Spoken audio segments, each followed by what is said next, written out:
Oke, assalamualaikum warahmatullahi wabarakatuh. Selamat siang teman-teman.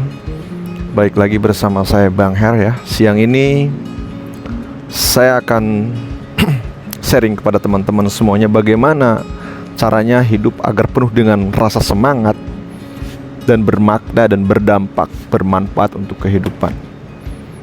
Salah satunya adalah dengan cara yaitu kita harus menemukan alasan terkuat yang paling dalam diri kita, kenapa kita ada di sana, kenapa kita masuk ke sana, kenapa kita melakukan itu, kenapa kita bertindak seperti itu.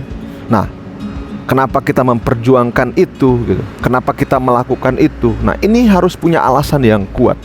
Nah, dalam acara seminar ISQ yang diadakan oleh Pak Dr. Ari Ginanjar, di sana kami diajarkan bahwa ketika kita punya alasan yang kuat dalam diri kita, tentunya kita tidak akan mudah goyah, kita tidak akan mudah patah oleh apapun, karena kita punya alasan terkuat yang tidak bisa ditumbangkan oleh siapapun, termasuk oleh omongan-omongan tetangga gitu kan. Apa itu? Di sini ada 3 kategori teman-teman, bahwa yang pertama adalah strong why. Strong why itu kekuatannya adalah dimana alasan teman-teman untuk melakukan sesuatu itu karena hanya bersifat materialisme, hanya bersifat yaitu ketika saya melakukan ini apa yang saya dapatkan gitu kan. Misalnya materi atau bayaran kah atau gaji kah gitu kan. Nah, kalau misalnya teman-teman ada di fase ini strong why, materialisme, teman-teman ketika melakukan sesuatu, misalnya ketika teman-teman melakukan suatu pekerjaan tapi bayarannya tidak sesuai, pasti teman-teman akan kecewa.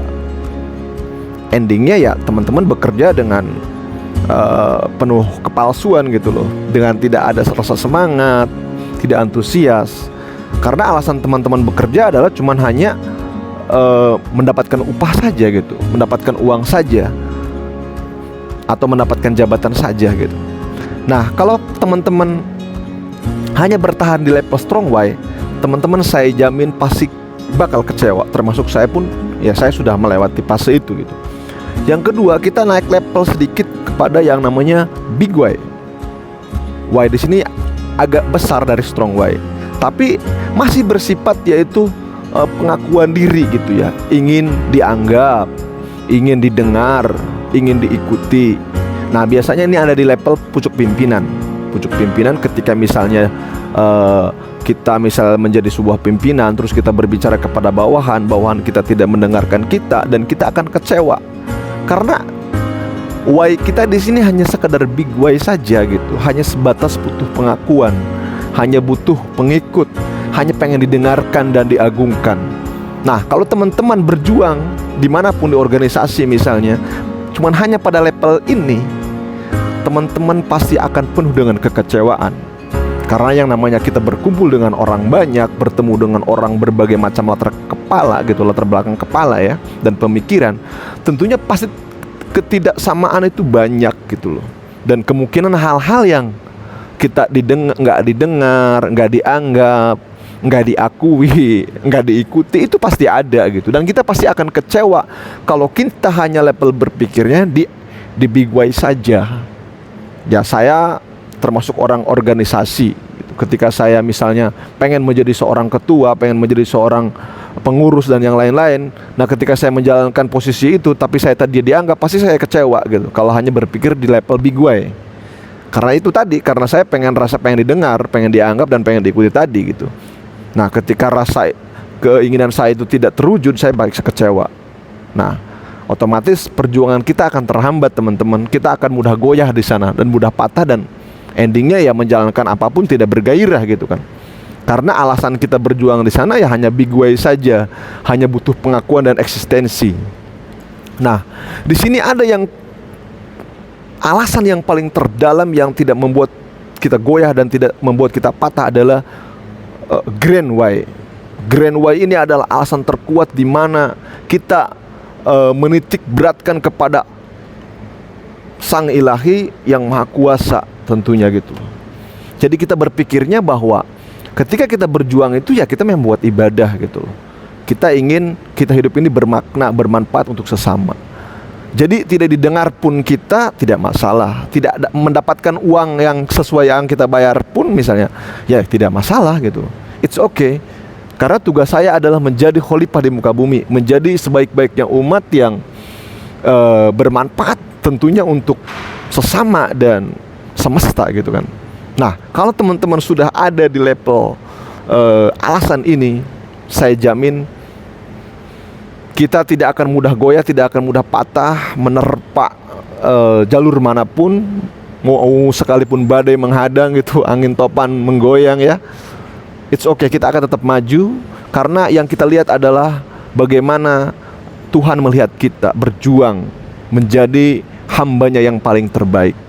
Misalnya dalam hal bekerja, ya tugas kita memang menjadi karyawan yang baik. Adapun kita nanti dikasih gaji yang besar ya kita terima, alhamdulillah. Dikasih posisi jabatan misalnya sama perusahaan ya kita terima gitu kan. Tapi itu bukan tujuan yang utama. Tujuan yang utama kita adalah beribadah. Beribadah untuk apa? Ya bekerja kan salah satu ibadah juga, untuk menafkahi anak dan keluarga, untuk memberi kebahagiaan kepada orang tua gitu kan. Itu ibadah. Jadi tujuan kita bekerja adalah ibadah gitu. Kita bekerja itu untuk ibadah, untuk bekal ibadah tentunya selama hidup di dunia ini gitu.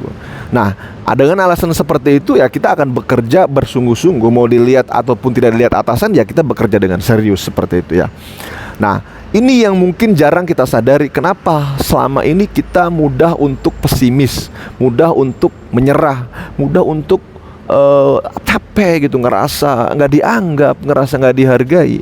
Karena kita menyandarkan alasan kita kepada materialisme dan eksistensi saja, strong why dan big why saja, tapi tidak menyandarkan perjuangan kita itu kepada yang lebih tinggi, yaitu grand why tadi gitu, yang maha esa.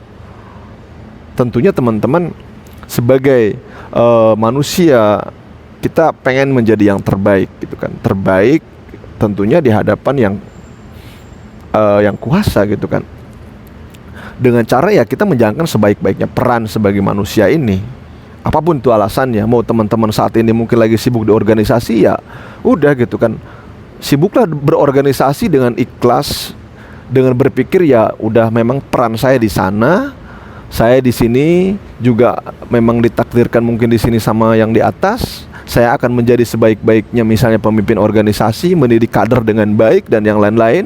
Mau dianggap kader ataupun tidak ya it's okay, tidak masalah gitu. Yang penting saya sudah menjalankan apa yang memang sudah diamanahkan, apa yang sudah digariskan, apa yang menjadi peran kita saat ini teman-teman.